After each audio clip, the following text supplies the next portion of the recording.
alegrar na presença do Senhor nessa manhã, amém?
Cordeiro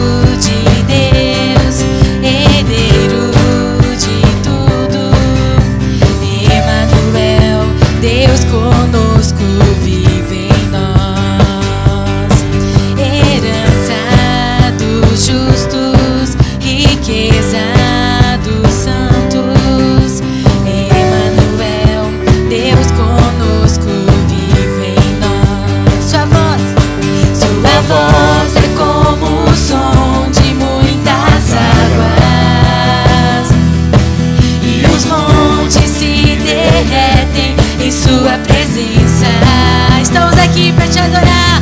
Toda a criação celebra sua grandeza.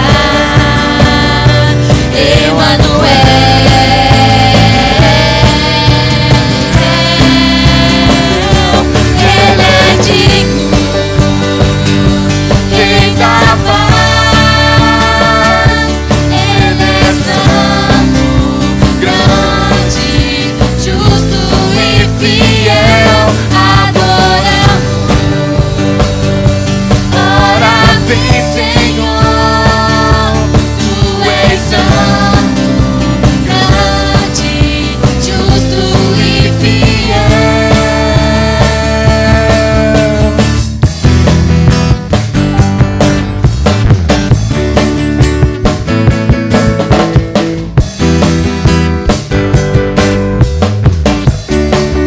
Sua voz é como o som de muitas águas, e os montes se derretem em sua grandeza.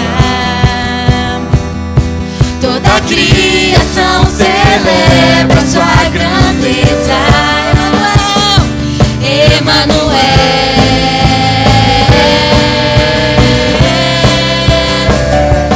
é digno, Rei da paz. Ele é santo, grande, justo e fiel. Adoramos. Ora vem, Senhor, tu és santo, grande, justo e fiel. Tu és santo, grande, justo e fiel.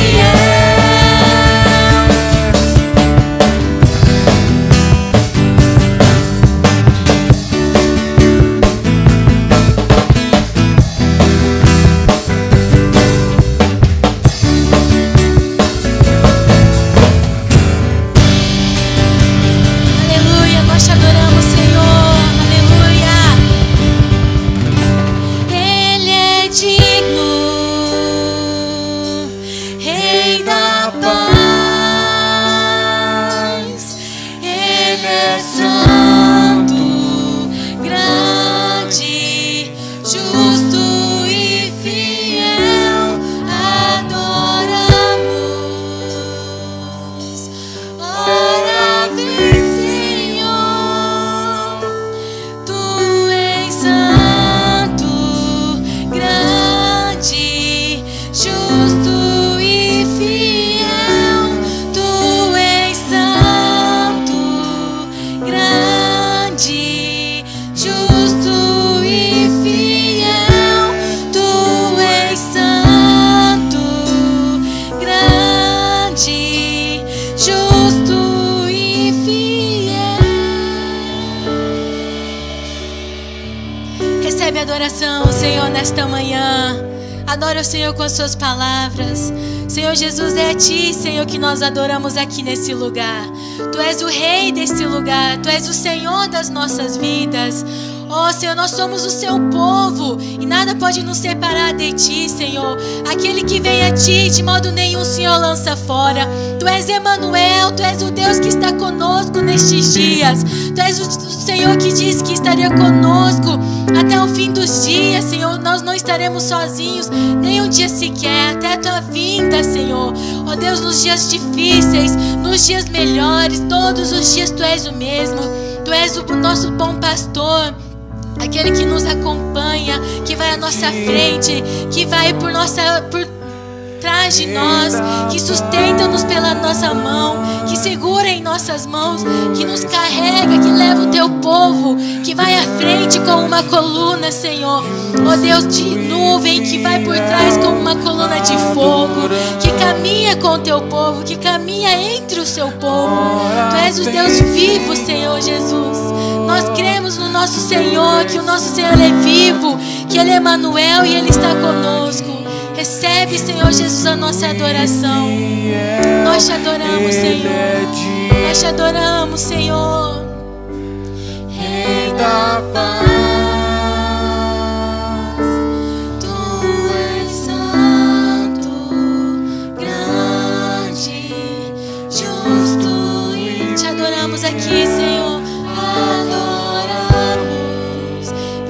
Senhor, vem sobre nós. Agora vem, Senhor. Vem o teu reino sobre nossas vidas, Senhor. Tu és Santo, grande, justo e fiel. Tu és santo, grande, justo e fiel.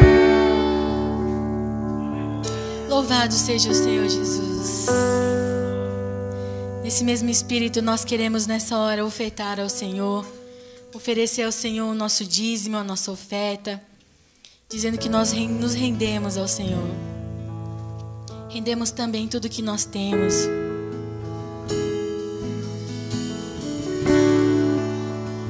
Enquanto você oferta, faça dessa canção também a sua oração.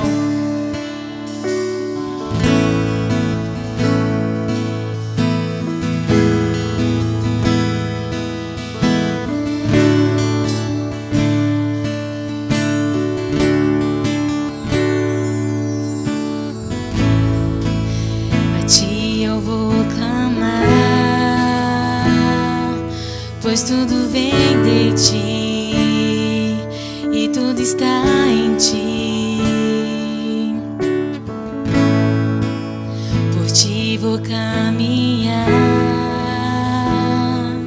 tu és a direção,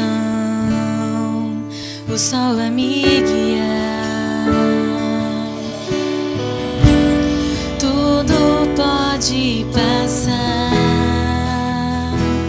teu amor jamais me deixará. Sempre há de existir um novo amanhã. O choro dura uma noite, mas a alegria vem pela manhã. Preparado pra mim.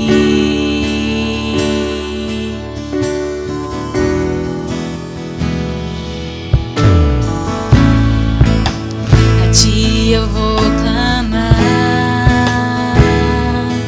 pois tudo vem de ti e tudo está em ti.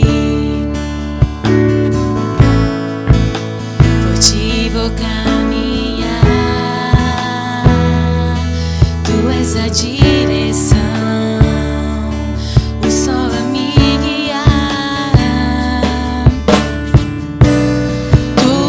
Pode passar, teu amor jamais me deixará. Sempre há de existir um novo amanhã preparado pra mim. Preparado pra mim, preparado pra mim.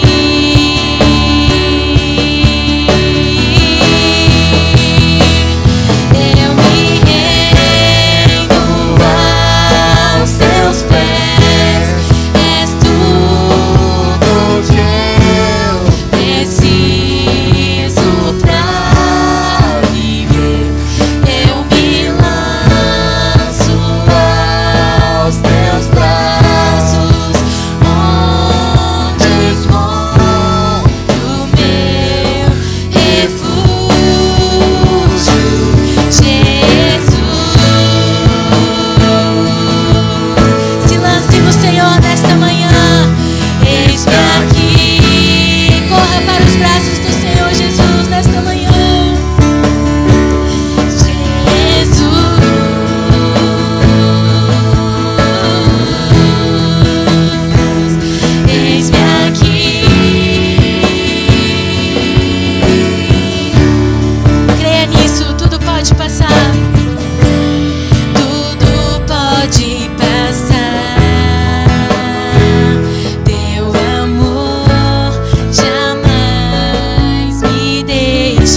Jesus.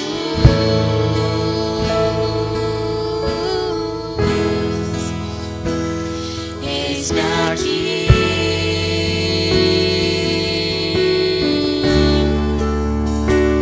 Jesus, olha para nós nesta manhã, Senhor Jesus. Vem de encontro aos nossos corações nessa manhã, Senhor. Vem de encontro ao seu povo neste lugar, Senhor Jesus. Inclina os teus ouvidos para nós. Ouve, Senhor, o clamor do seu povo. Ouve, Senhor, Deus, as lágrimas que são derramadas nesse lugar. Ouve, Senhor, todo o temor que é lançado aqui aos teus pés, Senhor. Nós precisamos de ti, Senhor Jesus.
Filipenses capítulo 3, do verso 17 ao 21, e capítulo 4, versículo 1.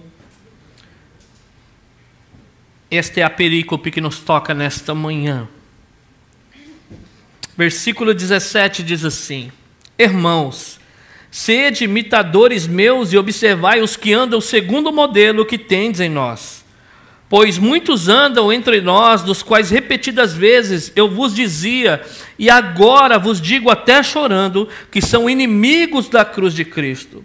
O destino deles é a perdição, o Deus deles é o ventre, e a glória deles está na sua infâmia, visto que só se preocupam com coisas terrenas. Pois a nossa pátria está nos céus, de onde também aguardamos o Salvador, o Senhor Jesus Cristo, o qual transformará o nosso corpo de humilhação para ser igual ao seu corpo da glória, segundo a eficácia do poder que ele tem até de subordinar todas as coisas. Capítulo 4, versículo 1. Portanto, meus irmãos, amados e muito saudosos, minha alegria e coroa, sim, amados, permanecei deste modo, firmes no Senhor. Vamos orar e pedir a bênção do nosso Deus. Pai, nós estamos nesta manhã, Senhor Deus, reunidos no Teu nome, aonde nós cremos que à medida que as Escrituras são impostas, Senhor Deus, expostas, é o Senhor que fala ao nosso coração. Por isso, Senhor Deus, abre o nosso entendimento, Senhor, abre o nosso coração. Vem, Senhor Deus, como uma flecha de encontro a cada necessidade presente. E nos ensina essas verdades, de modo que nós venhamos sair daqui com desejo, Senhor Deus, de cada dia mais colocá-la em prática. E nos ajuda, Senhor Deus. Essa é a nossa oração, te pedimos, em nome de Jesus. Amém? Queridos, em nível de introdução, queria resgatar a última passagem, porque eu quero conectar nesta manhã. A última passagem, ela foi no capítulo 3, do versículo 12 ao 16, onde o apóstolo Paulo queria trazer a imagem e a consciência da igreja que ele mesmo, apesar de estar avançando na fé, de criar uma maturidade cada vez mais, de estar sendo preso por causa de Cristo, e ele disse ali que, se possível, ele não seria envergonhado, porque Cristo seria engrandecido na sua vida. Então era um homem que estava disposto a dar a própria vida, literalmente, por amor de Cristo. Mas quando ele chega ali no versículo 12 do capítulo 3, ele diz: olha, eu quero que vocês saibam que eu mesmo não obtive a perfeição. Né? Aí você pensa, peraí, mas se o apóstolo Paulo, que é um homem que está dizendo, olha, se possível eu vou morrer, que o viver é Cristo, não alcançou a perfeição, que dirá nós? Então o apóstolo Paulo quer mostrar aqui que, olha, há muito para se conhecer de Cristo, há muito para se parecer com Cristo. Então uma coisa eu faço, a percepção de que sim, nós não alcançamos a perfeição, há muito mais para experimentar de Cristo e há muito mais em nossa vida a se parecer com Cristo. Somente eu? Todos nós, amém? Nós temos que conhecê-lo cada dia mais e nós temos que se parecer mais com Ele. Não tenho nenhuma sombra de dúvida, querido, se você é um crente genuíno, ao ler as Escrituras você vai se identificar com isso. Fala, nossa, eu não conheço Cristo ainda da maneira que eu deveria conhecer. E muito menos se pareço com Ele como deveria parecer. Uma coisa é nós termos a consciência, outra coisa é o que nós vamos fazer com isso. Porque o apóstolo Paulo entende, eu não cheguei à perfeição, mas ele diz, uma coisa faço, prossigo para conquistar o alvo pelo qual também fui conquistado. Então ele não só se contenta com a sua espiritualidade, mas uma coisa faço. Peraí, o apóstolo Paulo não fazia mais nada da vida? Não é que ele não fazia mais nada da vida, mas tudo que ele fazia na sua vida estava subordinado a conhecer a Cristo e se parecer mais com Ele. A pergunta de nível de introdução é, qual é o nosso objetivo na vida? Será que tudo que nós estamos fazendo na nossa vida está subordinado a se parecer com Cristo e conhecê-lo cada dia mais? Então o apóstolo Paulo era dessa pessoa. Por isso que ele diz, eu prossigo para o alvo, eu mesmo não julgo haver alcançado, mas uma coisa faço, eu esqueço das coisas que para trás ficaram e avanço para aquelas que estão diante de mim. Paulo não se contenta com tudo aquilo que ele viveu até então, porque ele sabe que Cristo é capaz de fazer muito mais na nossa vida e através da nossa vida, amém? O seu passado deve ser um passado de glórias, um passado onde você olhe para trás e fala, Deus me usou poderosamente. De verdade que muitos pecados na minha vida foi vencido em nome de Jesus. Mas eu quero falar para você, se você está respirando, Deus pode fazer muito mais na nossa vida, queridos. E através dela, amém? Então o apóstolo Paulo chama essa consciência a prosseguir para o prêmio da soberana vocação em Cristo Jesus. Com o entendimento que não foi nós mesmos, em outras palavras, que nos inscrevemos nessa corrida. Foi Deus que nos matriculou nela. E esse mesmo Deus que pegou você um dia lá no império das trevas e colocou você no reino do seu Filho amado, Ele não está lá na frente falando para você, vem. Ele está em você, te capacitando a vencer esta corrida. Louvado seja Deus por isso. Por isso que a exortação no versículo 15 é todos nós que somos perfeitos, maduros, devemos pensar dessa mesma maneira, que nós ainda não alcançamos a perfeição, nós não se parecemos como Cristo, como nós deveríamos se parecer, e nós não o conhecemos como nós deveríamos conhecer. Somente os maduros têm essa consciência. O maduro na fé é aquele que sabe que tem que avançar um pouco mais. É aquele que sabe ainda que não conhece Jesus Cristo ainda plenamente. Uma coisa ele faz. Então nós que somos maduros, nós devemos ter esse mesmo entendimento. O imaturo cristão é aquele que acha que não precisa mais. Não, já fiz tudo que precisava fazer e Deus também já me usou da maneira que poderia usar. Não, Senhor. Por isso que ele vai chamar a atenção agora, ele vai aplicar de maneira prática. O apóstolo Paulo, então, ele tira os olhos dele e agora ele quer passar à comunidade exortando que eles devem, então, de maneira prática, perseguir esta carreira. Por isso que a exortação, no versículo 17, ele vai dizer, irmãos, sede imitadores meus. Então o apóstolo Paulo aqui, a priori, parece que ele é um pouco prepotente, arrogante, presunçoso. Espera aí, mas imitador dele? Mas nós temos que entender que no contexto da carta, Paulo já deu um grande exemplo no capítulo 2. Tende em vós o mesmo sentimento que também houve em Cristo Jesus, o nosso Senhor. Então o padrão de imitação do apóstolo Paulo é nada mais e nada menos que Jesus. Por isso que ele ainda avança. O padrão do apóstolo Paulo não é se comparar a minha espiritualidade com um membro da comunidade. Porque muitas vezes nosso coração é tão enganoso que nós olhamos para um membro da comunidade que, humanamente falando, ele está pior do que nós, fala, não, eu estou melhor, e nos conformamos naquilo. O apóstolo Paulo, o padrão dele de imitação é o Senhor Jesus Cristo. Por isso que lá em 1 Coríntios capítulo 11, versículo 1, ele diz, sede meus imitadores como eu sou de Cristo Jesus. A pergunta é, não precisa me responder, quantos de nós hoje, exato momento, poderia dizer aos nossos filhos, os filhos poderiam dizer, os mais velhos dizer aos irmãos mais novos, na questão o marido dizer à mulher, a mulher ao marido falar assim, imite-me, porque eu sou como Jesus. Quantos de nós poderíamos rogar para si dizer assim, ó, o que eu devo fazer? Não, só observe, vem comigo que você vai saber o que é se parecer com Jesus Cristo. Queridos, quantos de nós poderíamos fazer isso? Então o apóstolo Paulo ali em 1 Coríntios 11 diz, sei de meus imitadores, por quê? Porque eu em mim mesmo sou capaz de ser um homem bom? Não, porque eu imito me parecer com o Senhor Jesus Cristo. Mas aqui é interessante, então o apóstolo Paulo, quando ele diz, sei de meus imitadores, a ideia justamente é essa. E nós vamos ver que Paulo ele é totalmente humilde no contexto, porque no versículo 17, ainda na parte B, ele vai dizer aqui que há outras pessoas que são dignas de ser imitadas na comunidade.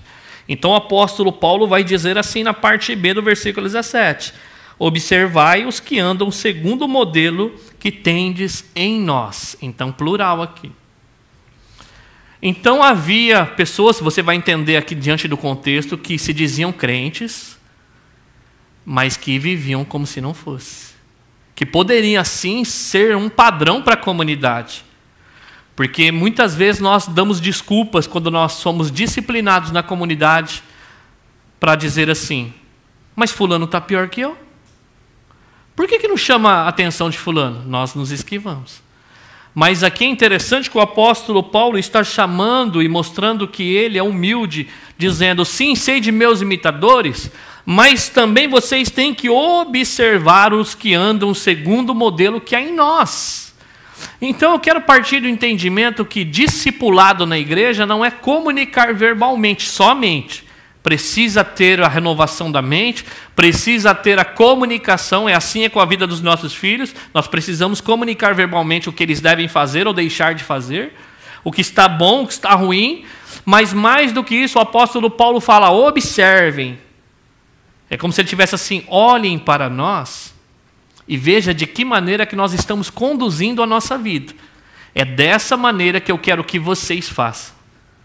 E é interessante que então o apóstolo Paulo chama essa responsabilidade não só para si mesmo, mas para outras pessoas da comunidade, queridos. Eu quero já falar para você, queridos, que nós precisamos dentro da nossa comunidade como igreja, ter pessoas que são referências. Pessoas que são exemplos de vida. Não estou dizendo perfeição. Ninguém que está aqui é perfeito. Nem o apóstolo Paulo, ele mesmo disse, não que eu já havia alcançado, mas eu continuo lutando para alcançar. Nós precisamos de mulheres referentes na nossa igreja, ensinando as nossas jovens como amar os seus maridos. Nós precisamos de homens na igreja, ensinando a nossa juventude que está chegando agora, como ser homem de verdade, segundo a palavra de Deus. Nós precisamos de líderes que ensinam de maneira prática como ser piedoso e como ser fiel. Nós precisamos ter como fala assim, um grupo de pessoas dentro da nossa comunidade que as pessoas podem olhar para ela, queridos, e aprender de maneira prática como se parecer com Jesus. Então o apóstolo Paulo não se coloca no centro dizendo que ele é a única pessoa digna de ser imitado. Ele diz que no modelo que há entre nós. E aí ele vai chamar a atenção, e aquelas pessoas que estavam entre eles, um deles era Timóteo. E outro era Epafrodito, que nós já citamos ali no capítulo 2, que foram citados nessa carta. Eles não buscavam seus próprios interesses, mas os de Jesus Cristo. Eu quero lembrar você no capítulo 2, coloque uma marca, vamos até o capítulo 2, versículo 20 e versículo 21. Olha aqui a respeito do Timóteo. Filipenses 2, versículo 20 e versículo 21. Diz assim a palavra do Senhor a respeito de Timóteo. Não tenho ninguém que, como ele, tenha interesse sincero pelo bem-estar de vocês, pois todos buscam seus próprios interesses e não os de Jesus Cristo. Então o apóstolo Paulo não estava presente, mas o apóstolo Paulo já esteve presente entre a igreja de Filipos, Mas agora se entende que o apóstolo Paulo está aproximadamente 10 anos longe da igreja. Mas olha só como que o testemunho é poderoso. O apóstolo Paulo fazia 10 anos que não via aqueles irmãos. E não tinha o Twitter para ler como estava a espiritualidade do apóstolo Paulo e nem vídeos a respeito da sua caminhada. Mas ele diz, vocês lembram a maneira que eu vivia entre vocês? E não somente isso, ele diz aqui, Timóteo, eu não tenho ninguém que como ele tem interesse genuíno pelo bem-estar de vocês. Porque era Timóteo que o apóstolo Paulo procurava enviar aqueles irmãos. Porque nós vamos entender no próximo capítulo 4, queridos, que havia conflito aqui entre irmãos.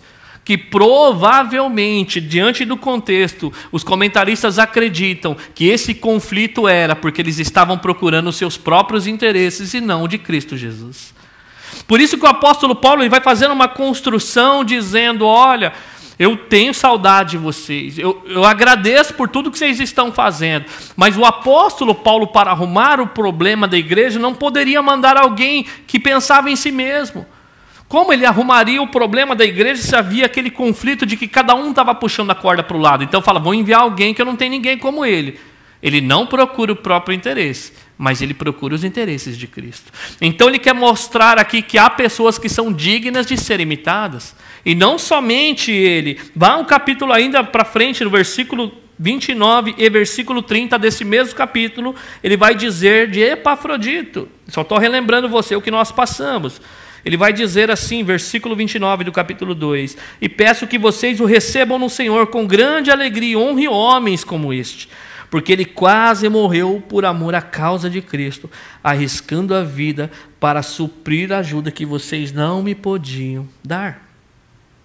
Olha só o homem que ele está enviando aqui. Recebam homens como esse, homens modelos.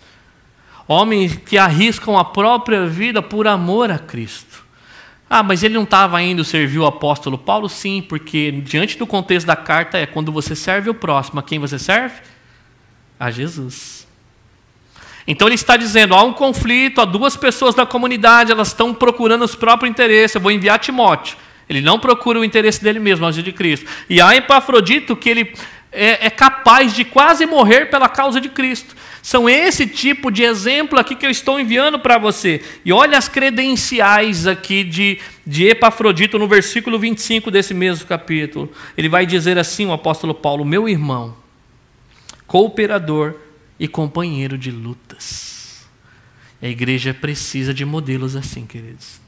Irmãos, não é um jargão, sabe? Meu irmão, tudo bom? Irmão mesmo. Sabe aquele amigo mais chegado que irmão? Que você sabe que ele não só vai passar a mão na sua cabeça. Quando ele tiver que exortar, ele vai exortar também. Mas é aquele irmão que procura te exortar não para destruir, porque quer ver o seu bem. Ele diz aqui que ele era um cooperador. Olha aí, queridos, coisa maravilhosa. Eu preciso de cooperadores, amém? E eu acredito que você também.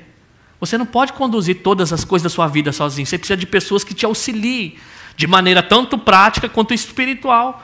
E o Epafrodito era um cooperador e era companheiro de lutas. O que a igreja tem, queridos, é luta. Igreja que não tem luta, ou o mundo está dentro da igreja, ou a igreja está dentro do mundo. Nós vamos ter lutas terríveis. Diante do contexto da carta já aprendemos. Em 1 Pedro já aprendemos. Nós temos a nossa carne terrível. Nós temos o inimigo das nossas almas, Satanás, que está ao nosso derredor como leão procurando a quem devorar. Nós temos o sistema, queridos. Nós temos lutas particulares contra pecado, contra muitas vezes a nossa incredulidade. Nós precisamos de companheiros de luta. Sabe aquele dia que você não tem vontade de sair da cama, de fazer nada? Eles estarão lá com você. Sabe aquele dia que você acha que está dando tudo errado? Eles estarão lá com você. É esse tipo de pessoas que não procuram o seu próprio interesse. É aqueles que tomam para si a luta do seu próximo. Você não está sozinho, eu estou com você. Pode ser que nós não vamos conseguir fazer muita coisa, mas o pouco que nós vamos fazer, nós vamos te ajudar a sair dessa. Companheiros de luta. Olha só a qualidade desses homens. Então Paulo olha para a igreja e diz assim, olha, vocês precisam nos imitar. Vocês precisam olhar para homens como esses aqui, que quase morrem pela causa de Cristo. Pessoas que não procuram o próprio interesse, mas que elas servem ao próximo. Por quê? Porque quando você serve o próximo, você está buscando o interesse de Jesus. Queridos, que Deus nos levante homens e mulheres, jovens e crianças da nossa comunidade, que sejam desse naipe aqui. Pessoas que falam assim, olha, anda um pouquinho mais com aquela pessoa ali, fica uns dias com ela, tenta ali ficar do lado dela para que você comece a aprender. E não somente, querido, sugar, mas que você, ao aprender, você seja uma referência na vida do outro. Que você não só, eu quero para mim, eu quero... Não, a partir do momento que você cresce, você pode ter certeza que há pessoas da comunidade que precisam aprender com você. Então o apóstolo Paulo fala, olhem para homens como este. Olhem para mim, mas não é só eu. Não é algo exclusivo meu. Existem aí um homem chamado Timóteo, Epafrodito. E aí ele vai fazer um contraste, querido, entre a maneira de que eles viviam, que era uma maneira digna de ser imitada, mas ele vai citar no versículo 18 aqui, um outro grupo. E olha o que ele vai dizer dentro da mesma comunidade, versículo 18 vai dizer assim, pois muito andam entre nós, dos quais repetidas vezes eu vos dizia, e agora vos digo até chorando, que são inimigos da cruz de Cristo. Queridos, é interessante nós olharmos aqui, porque ele vai dizer, na minha versão, que muitos andam. Em outras versões vai dizer que muitos vivem. Versículo 18, ele vai dizer que muitos vivem.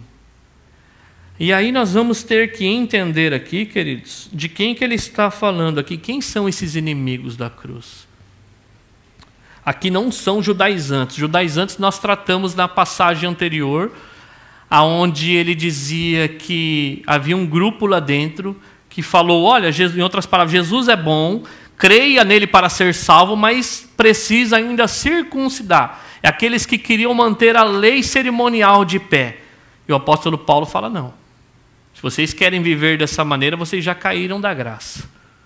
E ele diz assim que Jesus Cristo é suficiente para a nossa salvação. Agora ele não está falando desse grupo de possivelmente se converter ao judaísmo e achou que os homens, deveriam fazer a marca da circuncisão, que era uma marca feita aos judeus. Mas ele provavelmente aqui, queridos, ao estudar o texto, ele está falando dos libertinos, que usavam a graça de Deus e a distorcia como desculpa para viver no pecado.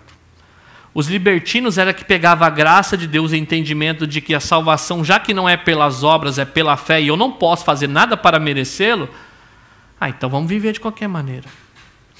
E eu vou ser assim, fazendo uma leitura, grosso modo, pelo menos no contexto que a gente vive, onde nós já passamos. Nós pregamos o evangelho da graça, amém? Essa igreja aqui é regada pelo evangelho da graça. Mas você vai ver a todo tempo pastores e pessoas que são encarregadas de trazer uma mensagem de sim, há uma graça. Mas essa graça não dá o direito de nós vivermos de qualquer maneira. Mas havia um grupo de libertinos ali que falava, já que a gente não tem a competência, a gente sabe que não tem, para se salvar, é somente a graça de Jesus Cristo, então a gente pode viver de qualquer maneira, a salvação não é pelas obras. E o apóstolo Paulo fala assim, negativo. Aqueles que vivem dessa maneira aqui são inimigos da cruz de Cristo. E é interessante que, ao estudar esse texto aqui, queridos, os libertinos não são pessoas que dizem de maneira verbal que eu sou inimigo da cruz. São pessoas que vivem como inimigos da cruz. Não são pessoas que dizem assim, eu sou inimigo da cruz. Porque ele está falando, sabe de quem aqui? De pessoas que se dizem cristãs. Ele não está dizendo dos inimigos da cruz no sentido que são ateus, que perseguem a igreja. Ele está dizendo de pessoas que diz sim, eu confesso o Senhor Jesus Cristo, mas vive como se não conhecesse. É interessante aqui nós entendermos, e ele vai alertar a igreja a imitar esse tipo de pessoas, de uma conduta libertina, de pessoas que estão dentro da comunidade, que ele denomina de inimigos da cruz aqui. E essas pessoas que vivem dessa maneira, queridos, nós temos que entender que nós fomos sim libertos da condenação do pecado, liberdade cristã. Mas nós não temos que entender que a liberdade cristã é libertinagem para pecar. Por isso eu convido você a olhar Gálatas capítulo 5, versículo 13. Coloque uma marca aí, Gálatas 5, versículo 13. Olha o que vai dizer Paulo a uma igreja que estava querendo viver na libertinagem. Gálatas capítulo 5, versículo 13.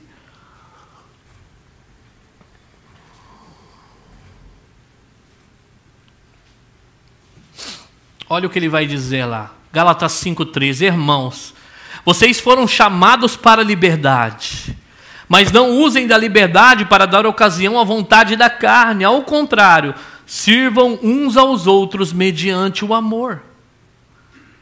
Olha só que interessante, porque havia um grupo também que havia entrado dentro da igreja de Gálatas pregando um outro evangelho. Então já que e Paulo tem que arrumar essa perspectiva, porque Paulo sempre falou do evangelho da graça. Você não tem que fazer nada para merecer, porque você não pode. É de graça. Mas aí poderia sim causar dentro da comunidade, como já estava causando em Gálatas, pessoas de falar, já que somos livres, vamos viver de qualquer maneira.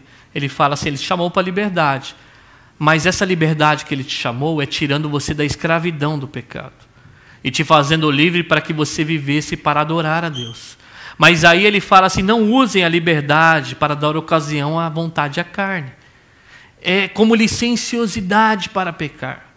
Queridos, mas eu quero falar para você que ainda existe no nosso meio, eu não percebi isso ainda na igreja de Iga, mas eu já percebi no meio cristão.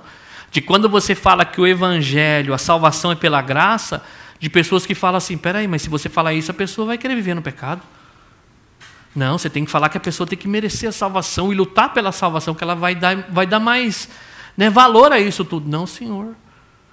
É o que as Escrituras nos apresentam o tempo todo, Cristo é o único Salvador que nós vamos ver aqui. E que você não pode fazer nada para isso, mas a partir do momento que Cristo faz parte de você, querido, há transformação na nossa vida. O pecado, ele vai perdendo a sua força. Por isso que a conduta de imitação aqui, ela é muito certa. Vocês precisam olhar para nós. Nós confiamos nesse evangelho da graça. Mas de que maneira nós estamos andando entre vocês? Então, mas há um grupo aí que se dizem cristãos, mas vivem como se não fossem cristãos. Aí olha só o título que eles recebem: inimigos da cruz. Porque foi justamente isso que a cruz veio apresentar, a perversidade do nosso pecado.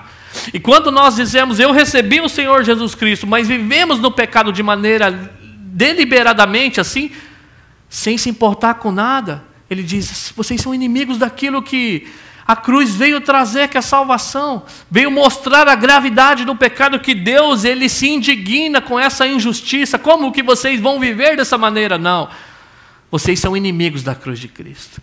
E aí, voltando ao texto, no versículo 19, ele vai dizer a conduta dos inimigos da cruz. É obviamente que ele não vai aqui exaurir todos os aspectos daqueles que vivem como inimigos da cruz, mas ele vai falar de 3 condutas específicas que havia no meio dos filipenses.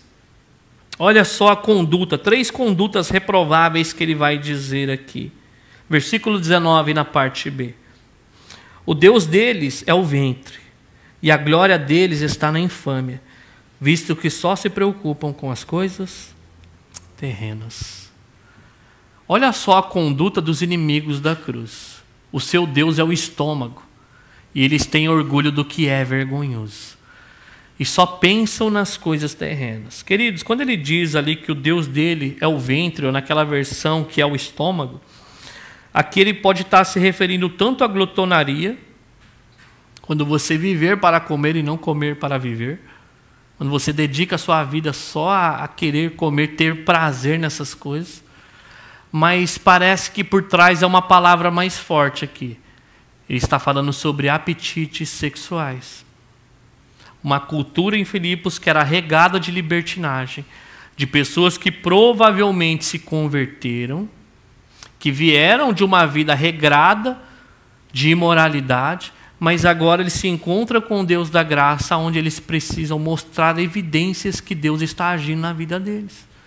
Mas os inimigos da cruz, eles sim vieram, participavam da comunidade, congregavam, poderia até dizer que tinham um nome no hall de membros, mas eles viviam nos mesmos apetites sexuais daqueles que não conhecem a Jesus Cristo. Sabe aquele tipo de pessoa que você vai para a timeline dela, ou você vê a vida dela, você não sabe a diferença. Ela não colocar um versículo, ou não colocar lá nos seus status cristã, você não sabe se é. Pela sua vida. Pessoas, queridos, que não tem problema nenhum de você cuidar do seu corpo, ter um condicionamento físico agradável, questão de saúde. Mas, para mim, a tristeza, você vê pessoas, você denomina cristã, mas vai para a academia na frente do espelho, roupas sensuais. Vai para homens também, não estou falando só de mulheres. Mostrando, mas para quem está mostrando? Aí você fala assim, é para meu marido, para minha esposa. Vai, mas você tem sua intimidade para isso? De pessoas que vivem assim, não que elas falam que são inimigos da cruz, mas a sensualidade está exposta. Sabe aquele papinho na escola, na universidade, ou se não na empresa? Está o cara do lado da menina e começa a falar com um doble sentido. Sensualidade nas palavras. Fica jogando papinho só para ver se a pessoa cai. Vive dessa maneira, prazeres sexuais ilícitos. Ou se não pessoas, queridos, que vivem dentro de casamentos, mas buscam relacionamentos extraconjugais, apetites sexuais, e acha que isso é a coisa mais natural do mundo. Ou até mesmo enfiado em pornografia, enfiado em coisas aí que esse mundo tem oferecido para nós. Ele diz assim, olha, o Deus deles é o estômago. E aqui pode estar relacionado a apetites sexuais. Ele vai dizer ainda que a glória deles está na infâmia. Ou seja, eles têm orgulho do que é vergonhoso. Não somente fazem, como se orgulham de fazer. Talvez não falando que se orgulhem, mas na prática é aquele sentido. O que tem a fazer? Todo mundo faz. Todo mundo faz isso, por que eu não posso fazer? E aí pessoas que se denominam cristãs vivem dessa maneira, aí o que a pessoa faz? Pega como uma referência, um modelo a ser seguido. Esses dias nós estávamos comentando com um grupo de louvor a respeito do cantor Fernandinho. É onde ele foi numa das redes sociais e começou a falar do evangelho verdadeiro. O que me assusta é que as pessoas achavam que ele estava falando algo de outro mundo. Onde a referência da nossa juventude são cantoras e cantores que casam no dia, 3 meses separam. Onde a referência da nossa juventude são pessoas que sim, cantam em igrejas, têm ministérios, milhares de seguidores da rede social, mas vivem abertamente no pecado. Tem orgulho do que é vergonhoso. Pessoas que abrem assim, milhares de jovens, milhares de pessoas seguindo eles, tendo como referência.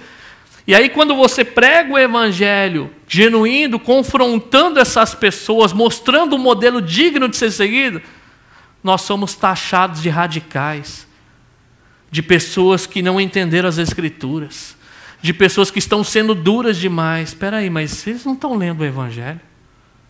Vocês não, parece que pularam a página onde Jesus falou, tome a sua cruz e segue.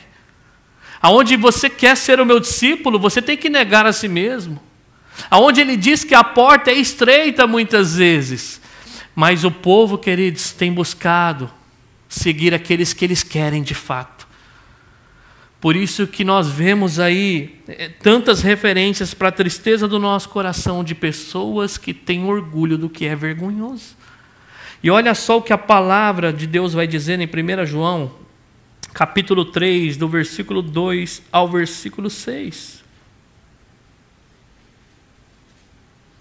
Olha só o que ele vai dizer lá. 1 João capítulo 3, do versículo 2 ao versículo 6. Amados, agora somos filhos de Deus, e ainda não se manifestou o que haveremos de ser. Sabemos que quando Ele se manifestar, seremos semelhantes a Ele, porque o veremos como Ele é. E a si mesmo se purifica todo o que nele tem essa esperança, assim como Ele é puro. Todo aquele que pratica o pecado também transgride a lei, porque o pecado é a transgressão da lei. Sabeis também que ele se manifestou para tirar os pecados, e não existe pecado, e nele não existe pecado. Todo aquele que permanece nele não vive pecando. Todo aquele que vive pecando não o viu, nem o conheceu. Olha só João aqui falando Há pessoas que se creem aqui que havia um grupo também de pessoas que praticavam a libertinagem. Ele diz assim: todo aquele que está nele, em outras palavras, purifica a si mesmo. O que ele diz aqui, porque ele já diz na carta de 1 João que aquele que não diz que não tem pecado é mentiroso, aquele que diz que não tem pecado é mentiroso e a verdade não está nele, é o mesmo João que está dizendo aqui: aquele que vive no pecado não é cristão, em outras palavras. Não viu e nem conhecem a Deus. Pessoas que vivem, têm orgulho de coisas vergonhosas como nós tratamos. Que o Deus deles são os apetites da carne, pecaminosos. Eles falam que não conhecem a Deus. Por isso que eles são inimigos da cruz. E não somente isso, volte no texto lá no versículo 19. Ele vai dizer ainda da terceira conduta. Filipenses 3,19.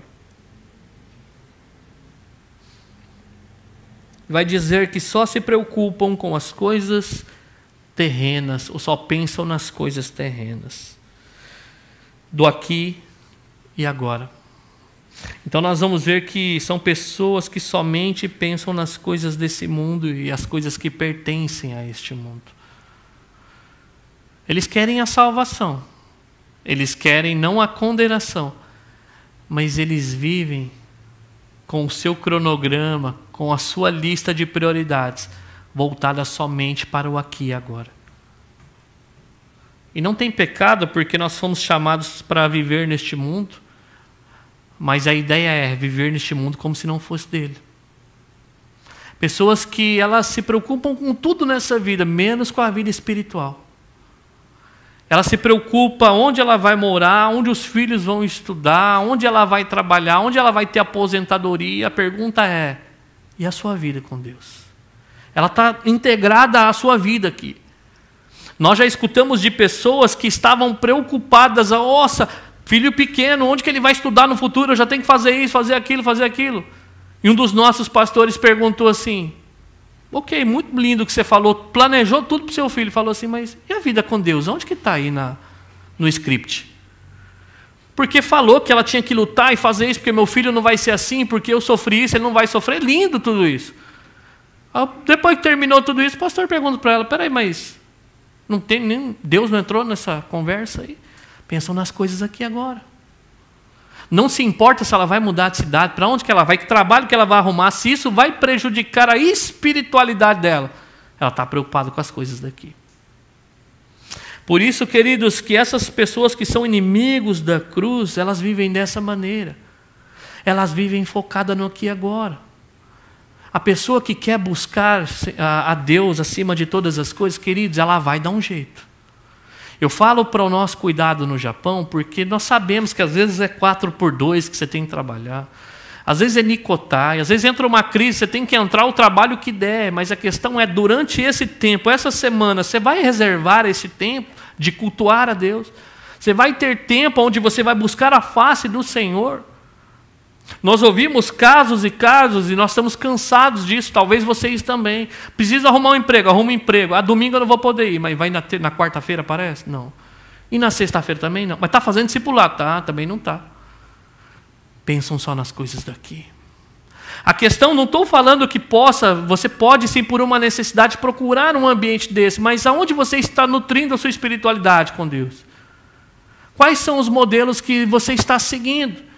Então nós podemos cair sim no engano de estar buscando somente as coisas terrenas da vida. E aí Jesus disse em Mateus, no capítulo 6, versículo 21, pois aonde está o teu tesouro, ali estará também o teu coração.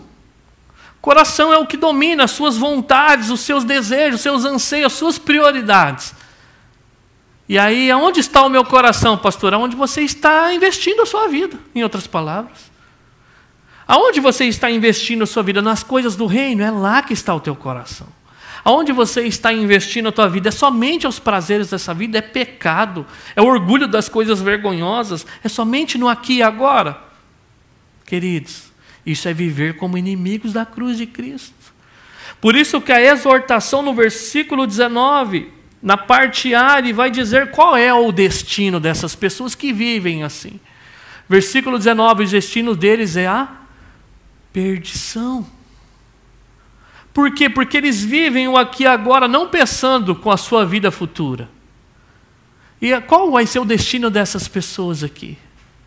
Se elas estão plantando carne, pecado, se ela está focada nas coisas terrenas, ele vai dizer o destino deles é a perdição.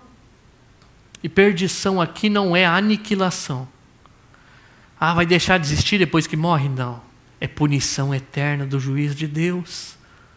Por isso que ele diz, olha, não se espelhe, em outras palavras, nesse tipo de pessoa, porque o destino deles é perdição, é punição eterna. Em outras palavras, uma palavra que não pode falar muito hoje, é inferno, queridos. É lago de fogo, é juízo de Deus. Por isso que ele diz, olha, vocês têm um modelo, vocês sabem da maneira que nós estávamos andando entre vocês. Tomem cuidado com esses libertinos. Tomem cuidado porque eles vivem como inimigos da cruz. O Deus dele é o estômago, eles olham para si. Eles têm orgulho do que é vergonhoso. Sabe aquele tipo de pessoa, você fala, irmão, não faz isso, mas todo mundo faz. O que tem? Só um pouquinho. Ele tem orgulho dessas coisas ainda posta na rede social. Isso é para mostrar o orgulho. Quer mostrar para todo mundo. E não somente isso, a sua planilha está focada somente no aqui e agora. E ele diz, então, o destino deles é a perdição. Olha o que vai falar 2 Tessalonicenses, capítulo 1, versículo 8 e versículo 9. Eu vou ler para você para ganhar tempo. 2 Tessalonicenses, versículo 8 e versículo 9, diz assim a respeito do juízo. E ele punirá os que não conhecem a Deus e os que não obedecem ao evangelho de nosso Senhor Jesus Cristo. Eles sofrerão a pena de destruição eterna, a separação da presença do Senhor e da majestade do seu poder. Aqueles que não obedecem o evangelho. Porque o evangelho é isso. Não é só a boa notícia que Deus te tira lá do seu pecado e te traz para o reino do seu Filho amado. Mas é uma promessa de vida nova. É uma promessa de transformação na sua vida. Então são pessoas que não têm prazer. Ele diz aqui que sofrerão a pena de destruição eterna, queridos. Não é aniquilação, é juízo de Deus isso aqui. Pessoas que vivem como se não conhecessem a Cristo. Esses são os inimigos da cruz. E é interessante que no versículo 18, se você voltar, e ele vai dizer ali, na parte A, pois, como já disse repetidas vezes e agora repito, com lágrimas. Então essa exortação para a igreja, para tomar cuidado da maneira que eles estão vivendo, não era novidade, não era a primeira vez que o apóstolo Paulo estava falando aquilo. Provavelmente o apóstolo Paulo deu essa exortação quando ele estava presente na igreja. Mas o tempo passou e as pessoas ainda continuavam vivendo como inimigo de Cristo.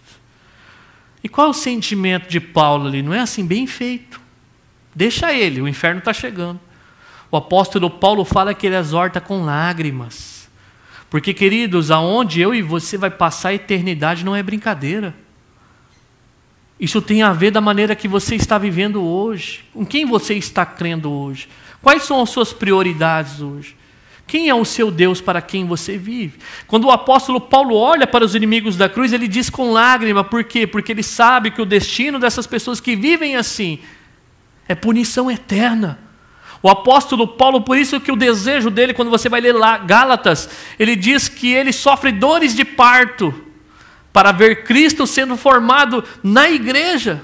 Porque ele entende, queridos, que o que está em jogo é a nossa eternidade. Se você vai ficar rico, se você vai ter filhos, se você vai ser bem-sucedido, eu não sei, queridos, mas aquele que prega o evangelho, esteja ciente disso. Ele está mais preocupado onde você vai passar a eternidade. Pode ser que você não vai passar a sua vida numa casa de luxo, pode ser que você não vai ter o Rolls Royce, a Ferrari, mas a pergunta é, e a vida eterna em Cristo Jesus? Por isso que entristece o nosso coração quando pessoas saem do nosso meio, queridos, e vivem como se não conhecessem a Jesus.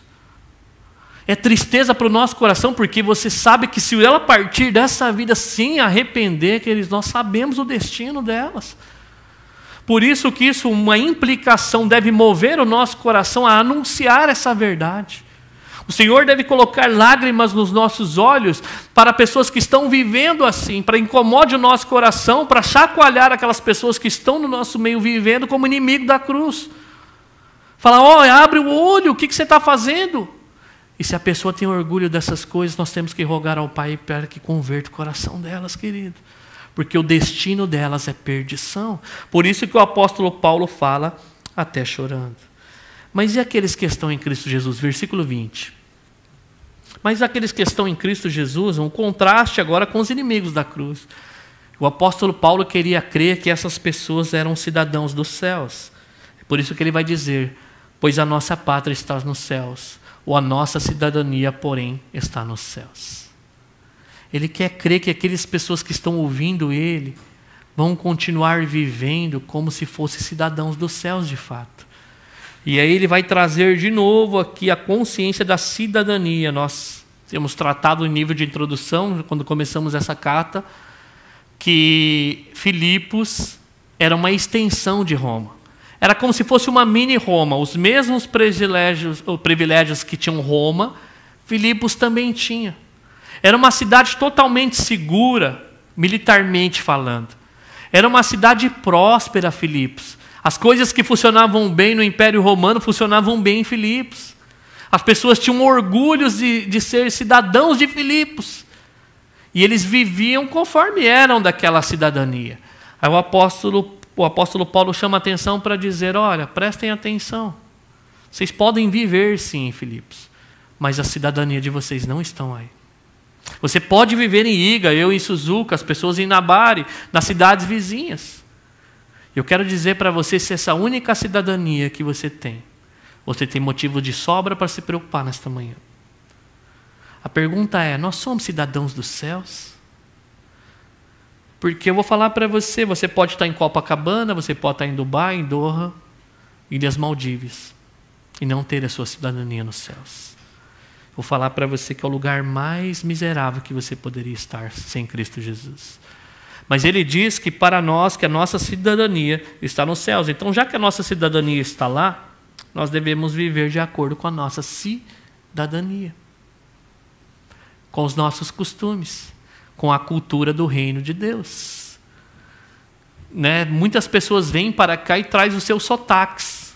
Vou pegar o exemplo da nossa irmã Iraci. Ela tem um sotaque de baiana carregado. Sua cultura, ela está aqui, mas ela veio de lá. Os cristãos precisam demonstrar de maneira prática a que cidadania eles pertencem. Se você pertence a essa terra, obviamente você vai parecer com ela, com os seus prazeres, com as suas prioridades, com aquilo que esse mundo tem oferecido. E eu vou falando para você, ele está de mal a pior. Ele está de mal a pior, e quando nós olhamos para a vida da igreja, a igreja está imitando. Não estou generalizando, porque eu creio que a igreja fiel ela continua militante nessa terra aqui. Mas nós vemos, queridos, a igreja introduzindo o mundo dentro da igreja. O que funciona? E aí o coach entra, o evangelho vai embora. Aí já não é o pastor, agora é um palestrante. Já não é as pessoas que vão confrontar para dizer volte para o Senhor, são pessoas, é isso mesmo. Vivam o amor de Cristo e vivem no pecado de maneira deliberada, mas nós somos chamados para viver segundo aonde nós pertencemos, amém? E aí ele vai dizer aqui ainda na parte B, no versículo 20, de onde esperamos ansiosamente o Salvador, o Senhor Jesus Cristo. Ansiosamente. Ao contrário dos inimigos da cruz, que a mente e o coração deles estão aqui, o coração do cristão genuíno está assim, Maranata, Senhor, volta logo. Volta logo e estabelece o teu reino de uma vez. Nós somos cidadãos daí, estamos vivendo aqui, mas venha o teu reino e seja feita a tua vontade. Nós clamamos, o nosso coração anseia, ele vai usar a expressão aqui, Salvador. E aí nós entendemos, queridos, sim, que Jesus já nos salvou, nós celebramos a salvação aqui. Mas é nos salvar de tudo que nós estamos passando aqui. É experimentar a salvação de maneira plena. É Deus fazendo a obra que Ele começou no versículo 6, que aquele que começou a boa obra em nós, Ele vai completá-la até o dia de Cristo Jesus. O anseio do cristão é isso, é ver a obra completa em nós, é abrir mão do seu eu, é viver segundo esses homens que deram exemplos para nós, o apóstolo Paulo dizendo que para mim o viver é Cristo, morrer é lucro. Ele tinha o ponto de morrer, mas não de se submeter a esta vida. De Timóteo, que diz que não procurava o próprio interesse, mas os de Jesus. De Epafrodito, que era um homem que, se possível fosse, ele morreria sim pela causa de Cristo. Como? Servindo a igreja do Senhor Jesus Cristo. Ele fala, tende esses exemplos como vocês. E homens que vivem esse tipo de exemplo, queridos, é aqueles homens e mulheres que têm os seus olhos fixos na eternidade. Vivem aqui, mas eles estão aguardando ansiosamente a volta do Rei. Um dia ele voltará, amém? Um dia ele estará aqui. Um dia o seu reino estabelecerá de maneira plena. Mas os princípios do reino, queridos, devem ser vividos por nós como igreja. Nós não pertencemos aqui, mas nós aguardamos ansiosamente o Senhor e o nosso Salvador, Jesus Cristo. E essa ansiedade sim é pela pessoa de Cristo. Mas o apóstolo Paulo comunica algo no versículo 21 para nós na parte A. Ele vai dizer assim, o qual transformará o nosso corpo de humilhação para ser igual ao corpo da sua glória. Amém? Quem quer se ver livre da sua natureza pecaminosa? Eu quero. Sabe aquele pecado que te envergonha? Humilha mesmo. Que traz conflito no lar. Que traz conflito entre filhos e pais. Que traz dor. As mazelas que esse pecado, as fraquezas, os sofrimentos, a enfermidade, a deformidade, a morte. Tudo isso é consequência do pecado. Tudo isso o nosso organismo ainda sofre. Então nós estamos aqui, o contexto era um contexto onde a perseguição estava se intensificando. Há pessoas no nosso meio aqui que está dizendo que Jesus Cristo não é suficiente. O apóstolo Paulo, calma, ele é suficiente. Tem pessoas no nosso meio aqui que dizem que é cristão, mas vive como se não fosse. Calma, o futuro deles é punição. Há pessoas aqui então que estão sofrendo, o que elas devem fazer? Aguardar. Aguardar que o Salvador virá um dia. Ele voltará, vocês são cidadãos de lá. E não somente voltará. Sabe esses corpos que você está sofrendo dor? Sabe a lágrima que os nossos olhos ainda têm de tristeza? Sabe as enfermidades que muitas vezes te acomete, não deixa você dormir de noite, tira a sua paz. Ele fala, ele vai transformar. Um dia esse corpo de humilhação, corpo de natureza pecaminosa, que muitas vezes luta contra a vontade de Deus, ele diz que ele vai nos transformar ao corpo de glória de Cristo Jesus. Ele é a primícia de todas as coisas. Com ele ressuscita a sua igreja, amém? Eu vou ler para você aqui, 1 Coríntios capítulo 15, 52, diz assim: no momento do abrir e fechar de olhos, ao som da última trombeta, pois a trombeta soará, os mortos ressuscitarão incorruptíveis e nós seremos transformados. Louvado seja Deus por isso. Um dia seremos transformados. Um dia a trombeta soará e os mortos ressuscitarão incorruptíveis. Novos corpos. E nós seremos transformados. E como vai acontecer isso? Ainda diz ali no versículo 21 na parte B. Na minha versão vai dizer, segundo a eficácia do seu poder, que tem de subordinar a si todas as coisas e nos transformará os nossos corpos humilhados, transformando-nos semelhante ao seu corpo glorioso. Passa para mim, Maurício, por favor. Versículo 21. Na parte B. Ok, mas daí, deixa aí mesmo. Segundo a eficácia do seu poder, que tem o poder de subordinar para si todas as coisas. E olha só o poder que Deus investe em nós, queridos, para que isso aconteça, para que a obra seja completa em nós. O que Ele quer trazer para nós aqui é o entendimento, se o Deus que tem o poder de subordinar todas as coisas, e tudo mesmo, tudo está debaixo do teu governo, tudo está debaixo do seu poder. Não há poder maior, não há poder comparável dele, esse mesmo poder que vai transformar os nossos corpos na segunda volta do Senhor Jesus Cristo. Amém? E aí ele termina para nós com encorajamento no capítulo 4, correndo para o final, versículo 1. Então, já que ele voltará Ele transformará os nossos corpos humilhados. Ele vai dizer assim: portanto, meus irmãos, amados e muito saudosos, minha alegria e coroa, sim, amados, permanecei deste modo, firmes no Senhor. Então aqui é uma exortação ao que ele disse anteriormente. Já que há pessoas assim que estão vivendo entre vocês, dizendo assim que somos, em outras palavras, são dos nossos, mas vivem como inimigo da cruz, tentando vocês a viver da mesma maneira. Já que há assim a sua natureza, a perseguição, já que o seu corpo é humilhado por causa do pecado, e Deus um dia voltará e restaurará todas as coisas, ele diz: fiquem firmes, em outras palavras. Fiquem firmes no Senhor, é o que ele vai dizer aqui: permanecei deste modo firmes no Senhor. Porque a única maneira de nós permanecermos firmes diante da adversidade da vida é no Senhor. Ele é a nossa âncora, amém? É nele que nós colocamos a nossa vida, é nele que nós depositamos a nossa vida. Queridos, eu queria concluir aqui com 4 aplicações para nós. Eu já gostaria de chamar o Ministério de Louvor aqui. Correndo para o final, 4 conclusões aqui para nós. A primeira delas é: quem são os modelos de conduta que têm te influenciado? Em quem você tem se inspirado? Quem você tem ouvido? Quem são seus modelos de conduta no casamento, na espiritualidade, na piedade? Será que são essas pessoas que nós comentamos aqui no dia de hoje? Pessoas que vivem como inimigos de Cristo? E se pedíssemos para alguém nos observar, o que elas encontrariam em nós? Mais de Cristo? Menos de nós?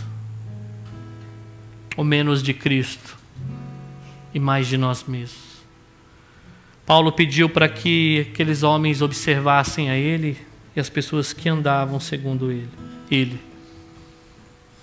Se alguém andasse do seu lado um dia inteiro, que não fosse sua esposa e seu marido, e você falasse para ele: vem comigo, o que ele viria na sua vida?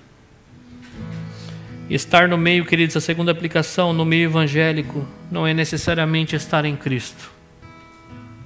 Essas duas coisas nem sempre é uma realidade. O apóstolo Paulo, quando começa a carta, ele diz que aos cristãos que estão em Cristo, eles estavam em Filipos, mas estavam em Cristo. A pergunta é: onde você está?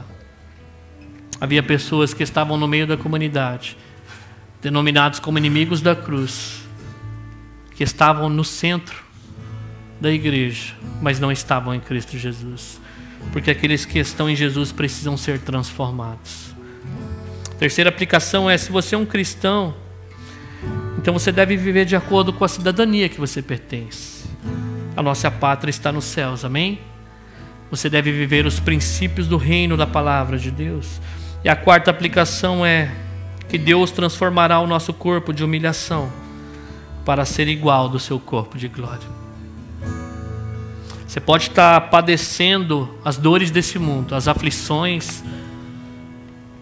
O pecado está batendo a tua porta. A porta de verdade é estreita, queridos. A cruz é pesada e o destino dela é morte. Mas o Deus que te chamou é o Deus que fala: fique firme aí. Ele vai nos fortalecer nesta caminhada, amém? Lembre-se que é Ele que te matriculou nesta corrida. O que você precisa é não invejar os inimigos da cruz. O que você precisa é ter referências no nosso meio a serem seguidas e ser uma referência, amém? Convido você a olhar para o teu coração, pedir: Espírito Santo de Deus, quais são as áreas da minha vida que eu não tenho sido modelo na minha casa, na vida dos meus filhos, no trabalho, na igreja, na sociedade. Muda essas áreas da minha vida no dia de hoje. E se eu tenho, Senhor Deus, vivido como inimigo da cruz, hoje é manhã de arrependimento. Se volte para Deus. Você está vivo hoje, o destino dessas pessoas é destruição. E eu quero fazer um apelo para aqueles que nos ouvem, aqueles que estão no nosso meio, que não professam o Senhor Jesus Cristo. Há salvação nele. Ele é capaz de mudar a sua vida, transformá-la e te dar uma nova expectativa, uma alegria que você não conhece. Vamos orar nesta manhã.